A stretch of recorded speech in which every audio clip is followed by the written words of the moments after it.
السلام عليكم أحبائي، برحب فيكم في موضوع اليوم. هو عبارة عن سكريبت لطيف جدا له علاقة بالمحاذاة اللاين، نفس محاذاة الأوتوكاد.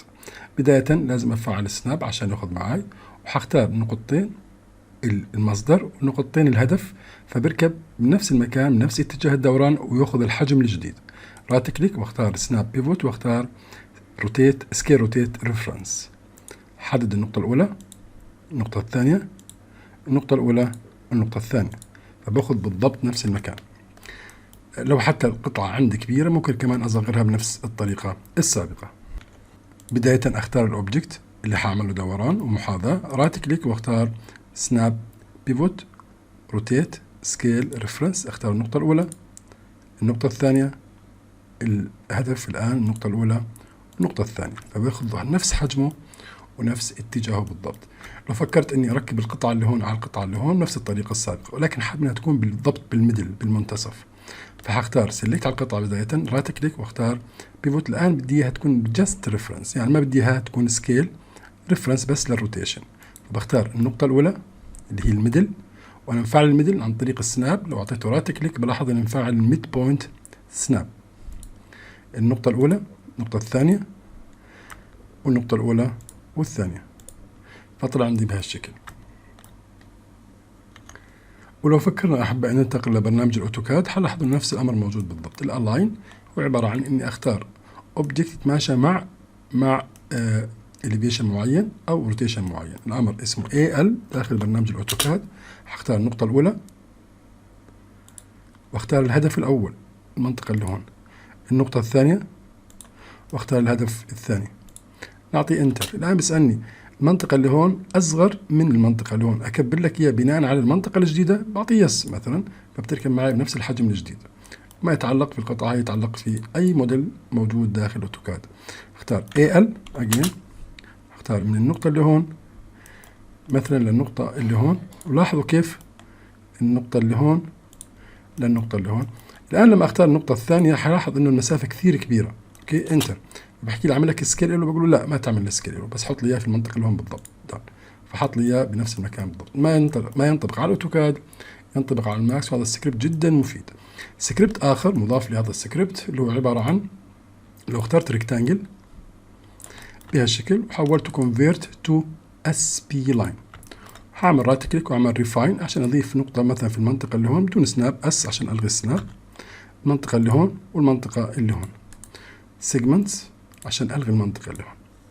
لو فكرت اني اعمل كيرف فيلت في المنطقه اللي هون، موجود في الماكس اكيد، لكن هون اسرع بالنسبه للسكريبت. فعندنا النقطه الاولى والنقطه الثانيه، اختار النقاط الاولى والثانيه، اعطيها رايت كليك. الان عندي من نفس السناب بيفوت عندي اس بي لاين فيلت A تو B وفي B تو A، يعني من اليمين للشمال ومن الشمال لليمين. يفضل نختارهم كلهم نعطيهم كورنر اسهل للرؤيه. وخليني احدد باوبجكت، يعني عندي مثلا النقطة الأولى عندي هي مكانها، والنقطة الثانية عندي هي مكانها، عشان تعرفوا وين كانوا أول قبل ما نبلش نعمل فيلت. نكبس رقم 1 عشان أدخل على النقاط، أمسك النقطتين اللي بدي أعمل بينهم فيلت، رايت كليك واختار A to B. شوف كيف الآن النقطة هاي كانت هون، شوف كيف غير لي مكانها عشان تتناسب مع الكيرف. أعطيته أدابتيف عشان الانسيابية، يعني الكيرف مش عشوائية أبدا، هي عبارة عن كيرف مستقيمة 100% وتعبر عن جزء من دائرة. نعمل أندو، حاط الآن رايت كليك واختار سناب بيفوت B from A أو B to A. شوف كيف الآن أخذ القطعة الأخرى ورجعها للخلف. فأنت صاحب القرار أنك تختار الأوبشن الأول أو الأوبشن الثاني. والآن أحبائي مع عملية تعريف أو التعرف على المصدر لهي السكريبتس. والآن أحبائي حيكون في أسفل الفيديو إن شاء الله رابط لهذا الموقع اللي هو admonsecond.gumroad.com، وبعرض فيه منتجات مجانية، بعض منها طبعا مش كلها، وهذا إشي كثير كثير حيفيدكم خاصة أثناء التصميم. أنا اللي دخلت عليه اللي هو السكريبت الخاص في سكيل روتيت ريفرنس. كيفية التنزيل، كليك على واحد منهم حيحكي لي حط البرايس المناسب. ممكن انت تقيمه ب$10، اوكي، ممكن تقيمه ب$5، ممكن تقيمه ب$0 اذا ما في مجال معك يعني، اوكي. تعطيه اد تو كارت، فبتحدد الان ايميلك وبعطيها نعطي get view content، فبظهر لي المودلز اللي عندي. ممكن اعملهم الان داونلود اول او داونلود لاي واحد فيهم. الان بعد ما عملنا لهم داونلود، كيف عملية تعريفهم داخل برنامج 3D Max. نقطة أخيرة فيما يختص في السكريبت قبل عملية تعريفهم داخل برنامج 3D Max، بس حبيت أنوه لها. لو كان في عندي نقطتين غير ملتقين مع بعض، هذا السكريبت يعمل لي على التقائهم عن طريق اختيار سناب بيفوت واختار SP line fillet corner. هاي النقطة صدقا مهمة. أنا بعرف إنه أثناء التصميم تحتاج إشي مثل هيك، فبوصل لهم حسب ما يكون مكان التقائهم، فبعطيني اياهم نقطة وبعمل كلوز مع بعض. نستكمل مع بعض الآن التنزيل.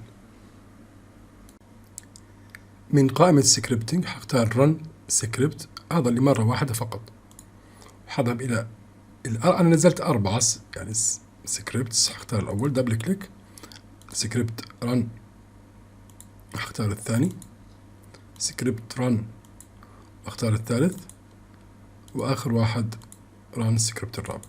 الان تم تعريفهم داخل برنامج الماكس. الان من اجل وضعهم في سناب بيفوت، هاي وضعتهم هون. كيف اوضعهم في المنطقة اللي هون يكونوا معي باستمرار، بدل ما احطهم في منطقة يزيد حجم المنيو اللي عندي هون، اخترتهم ان يكونوا جروب في المنطقة اللي هون. كيفية هذا العمل حيكون عن طريق كاستمايز يوزر انترفيس. حلاحظهم مباشرة موجودين عندي بالكوادز. اوكي، بالكوادز مباشرة 3D underscore R&D لحاله اختار اياهم في الكاتيجوري. فهذول الأربعة أو الخمسة اللي عندي حيكونوا من ضمن القائمة اللي عندي هون. فسناب بيفوت أصلا بتيجي مع الماكس باي ديفولت، فأنت اسحب أي واحدة فيهم روتيت ريفرنس، شايفين؟ فبحطها محل روتيت ريفرنس بهالطريقة، وأختار الأوبشن الثاني نفس الطريقة. فأنا عمالي بكرر فيهم تكرار باعتبار، بس عشان نعرف كيف نضيفهم. به عبارة عن دراج، يعني دراج اند دروب بهالطريقة البسيطة جدا. دن.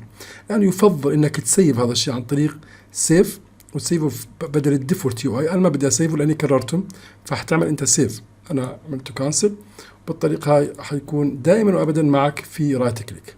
ان شاء الله تكونوا استفدتوا من هاي السكريبتس، وان شاء الله بانتظار القادم، ودائما القادم افضل. السلام عليكم، يعطيكم الف عافية.